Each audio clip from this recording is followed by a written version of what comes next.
নতুন প্রজন্মকে বাংলা কৃষ্টি কালচারে উদ্বুদ্ধ করতে আর বিদেশিদের কাছে বাংলা সংস্কৃতি তুলে ধরতে ইতালির বালোনিয়াতে নিরলসভাবে কাজ করে যাচ্ছে প্রবাসী বাংলাদেশিদের সামাজিক সংগঠন। স্থানীয় একটি হলরুমে আয়োজিত অনুষ্ঠানে প্রবাসীদের উপস্থিতিতে হয়ে ওঠে লাল সবুজের এক টুকরো বাংলাদেশ। ইতালির ভেনিস থেকে টিসা সুলতানার রিপোর্টে থাকছে বিস্তারিত।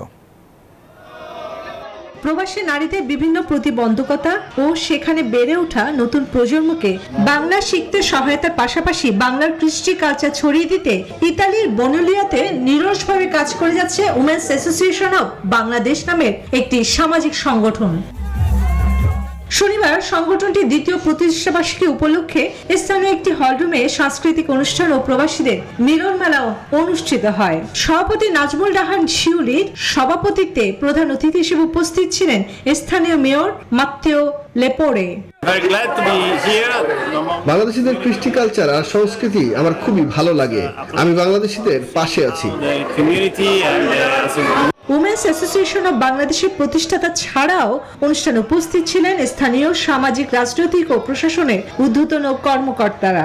বাংলাদেশি বাচ্চাদের বাংলা শিক্ষার জন্য একটি স্কুলের একটি জায়গা। আমাদের প্রজন্ম যারা আমাদের ছেলে মেয়েরা আছে তারা শিক্ষার পাশাপাশি অনেক কিছু এখানে অনুধাবন করতে পারবে। অনুষ্ঠানে বাংলাদেশিদের পাশাপাশি বিদেশিদের উপস্থিতি ছিল চোখে পড়ার মতো। ইতালিতে বসবাসরত প্রবাসী বাংলাদেশিরা প্রতি বছর এমন আয়োজনের দাবি জানান। সকলে সহযোগিতা পেলে প্রতি বছর এমন অনুষ্ঠান করবেন বলে জানান সংগঠনের প্রতিষ্ঠাতা সভাপতি নাজমুল নাহার শিউলি। আমার এই প্রচেষ্টা আমি নিরলস পরিশ্রম করে যাচ্ছি যাতে আমাদের সন্তানরা যেন আমাদের বাংলাদেশটাকে ভুলে না যায়, যেন আমরা তাদের মাঝে আমাদের দেশটাকে বাঁচিয়ে রাখতে পারি। শতাধিক প্রবাসী বাংলাদেশের উপস্থিতিতে অনুষ্ঠানটি হয়ে ওঠে লাল সবুজের এক টুকরো বাংলাদেশ। Desk report, news 24।